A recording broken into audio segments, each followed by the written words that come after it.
Бүгін құрметті көрермендер, біз енді бағдарламамызды ары қарай жалғастырамыз. Студиямызға келген қонақты таныстыру өтетін болсақ, Еркін Ақтаев, Халықаралық Қазақ-Түрік университетінің физика-математика ғылымдарының кандидаты. Еркін мырза, студиямызға қош келдіңіз. Қош көрдік.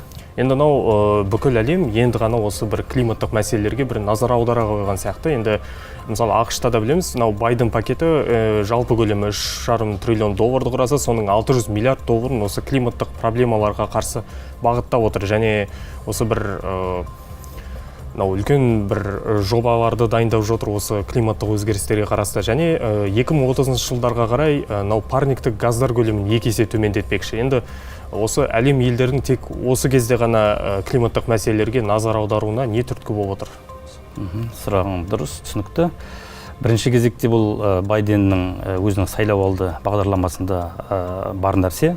Екінші кезекте бұның түрткі болып отырған мәселесі, өзіңіз білесіз, бұған дейінгі президент Трамптың Париж келісімінен Америка Құрама Штатын шығарып алғандығы бар. Ал керісінше біздің Джо Байден президент болып отырғаннан кейін, инаугурациядан кейін ең бірінші кезекте сол Париж келісіміне Америка Құрама Штатын қайттан алып келді. Яғни бұны көптеген мемлекеттер бірінші кезектен қолдады.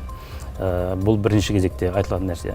Енді екінші кезектен қарап отырсаңыз, сол Трамптың кезіндегі мемлекеттік хатшы болған Джон Керри, сол Париж келісіміне шығарған кезде бірінші болып қарсы болған шығудан келісімнен. Ал енді сол Джон Керриді Байден осы Америка Құрама Штаттарының ішкі және сыртқы осы климаттық өзгерістерге байланысты жауапты тұлға ретінде, өкіл ретінде тағайындады. Бұл болса да қазіргі осы Байденнің беделін көтергендей болды. Осы саладағы өзінің сайлауалды бағдарламасын орындауға деген өзінің құлшынысын артты бірінші кезекте. Екінші кезекте өзіңіз айтып отырған бұл автомобильдерден бөлінетін немесе жалпы көмірқышқыл газының ауаға таратуды осы 2030 жылға қарай 2 есеге дейін азайтамын деуінде де бұнда бір негіз бар. Өйткені бұл мәселе осы бір жақын арада ғана көтерілген мәселе емес. Бұрыннан 2009 жылғы, онан кейін 2015 жылғы келісімдердің негізінде бұл Біріккен ұлттар ұйымының жанындағы даму бағдарламасы бар. Сонымен қоса осы жаһандық экологиялық қордың қаржыландыруымен арнайы институттар жұмыс істеп отқан бағдарламалар бар. Осылардың барлығын ала келе, бүгінгі күні Америка Құрама Штаты осы Байденнің келуіменен өзінің жетекші немесе көшбасшы мемлекет ретінде көрсеткісі келгендігі көрініп тұр, біріншіден. Екіншіден, 2030 жылға қарай 2 есе көмірқышқыл парниктік газдарды азайтамын деуінде де оның қалай орындалатыны, қалай жүзеге асыратындығын ол туралы ешнәрсе айтылған жоқ. Тек қана айтып отырған мәселесі осы электромобильдерге көшіру, онан кейінгі мұнай газ өндіру саласында сол жалға алып отырған мемлекеттердің сол территориядағы олардың жұмыстарына шектеу қою, осы арқылы қана ол көрсетіп отыр. Ал енді оны 2030-ға дейінгі оның механизмін әлі көрсете алған жоқ. Ал енді осы Миланда өткен аптада климаттық саммит өтті.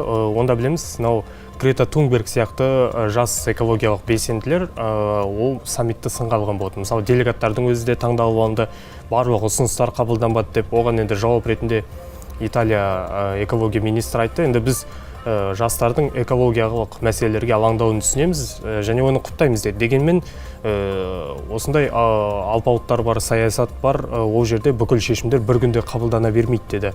Және көптеген сол олар алаңдаған мәселелердің барлығы да енді оның барлығын сол күн тәртібіне бірден қоя алмаймыз деді. Ол яғни не себепті бүкіл экологиялық мәселелер енді бір мезетте сол күн тәртібіне қойылмайды? Енді өзің айтқандай, сол Италияның үкіметі бұл конференцияны ұйымдастырған өздері, соның ішінде министрдің айтуы бойынша бір күнде орын ала қалмайды деуінде де негіз бар.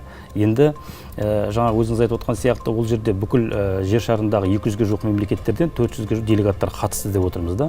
Енді негізінен Шынашақтай қыздың, былайша айтқан кезде жас буынның сол жерде батыл түрде сондай мемлекеттер басшыларының алдында оларды сынға алып, олардың жұмыстарында осындай нәрсені айтуын әрине олар білмеген жоқ, білді. Өйткені Бұл нені көрсетеді? Біріншіден, жастардың көзі ашық, саясаттан, қазіргі болып жатқан шешімдерден, неше түрлі келісімдердің барлығынан хабардар екендігін көрсетеді біріншіден. Екіншіден, енді 60-шы жылдармен салыстырғанда бүгінгі күнгі мынау жаңағы табиғи апаттардың жиілігі 3-4 есеге дейін артты. Яғни ендігі қазіргі 20 жасар жастардың, қазіргі жас буынның ертең 30-40 жылдан кейінгі олардың өмір сүру кезіндегі дәл осы қарқынменен біз парниктік газдардың шығуын тежемесек, онда олардың сол кемелденген уақытындағы жақсы бір өмір сүруге қолайлы сәттеріндегі болатын апаттардың жиілеуін оларды алаңдатып отырғандығын көрсетіп отыр.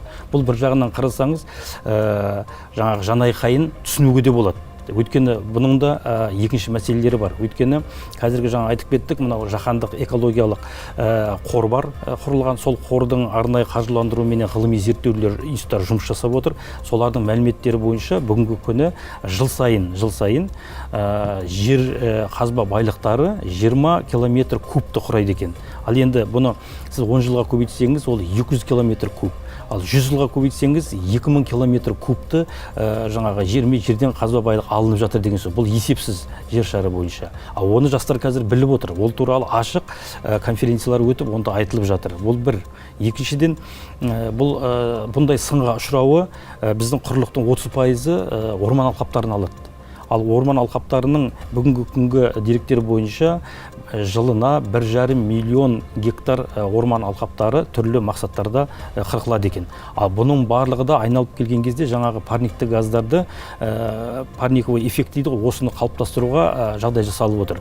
Бұл жаңағы көмірқышқыл газдарының көп бөлінуі, оның қасында жаңа орман алқаптарының жиі оталуы. Яғни екі ортадағы баланстың сақталмауы кесірінен осындайға әкеліп тіреді. Осындай мәселені Миланда көтерілді. Ал енді бір айдан кейін Глазгода, яғни осы Милан саммитінің жалғасы болады деп отыр. Глазго саммиті болады деп. Онда бағанағы Чингавани айтып өткендей, бір шарттарға қол қойылады деген де үміт бар дейді. Яғни ол жерде қандай мәселелер талқыланады және қандай сол күн тәртібіндегі сұрақтар бойынша мемлекеттер келісімге келуі мүмкін.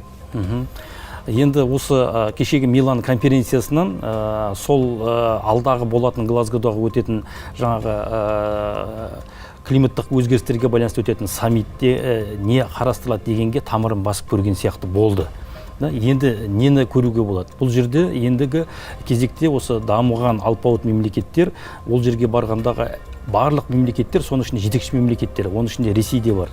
Бұлар өздерінің стандарттарын ұсынады, есептеу стандарттарын, жаңағы парниктік газдардың немесе көмірқышқыл газдарының азайтудың қандай да бір жолдарын өздерінің программалары бойынша ұсынады барлық мемлекет. Енді бұл жерде күтіліп отқан нәрсе өте үлкен салмақты декларация, яғни келісім шарттарға қол қойылады деп күтіліп отыр бірінші кезекте. Өйткені көп мемлекеттер бүгінгі күнге дейін осыған жаңағы климаттық өзгерістегі болатын жағдайларға мән бермей келді, кешегі Париж келісіміне дейін. Соның ішінде Ресей де бар.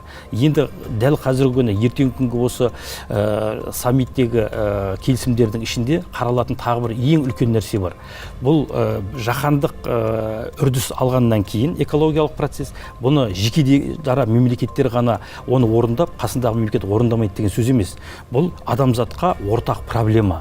А бұны біз барлық мемлекет бірігіп шешу керек болады. Сондықтан осы алдағы болатын саммиттегі күтілетін ең бір үлкен нәрсе, бұл 25 жылға дейін кешегі Париж келісімі бойынша 2 градусқа дейінгі көтерілген температураны ұстап тұру мәселесі айтылған, ал оны орындамай жатқан мемлекеттер бар.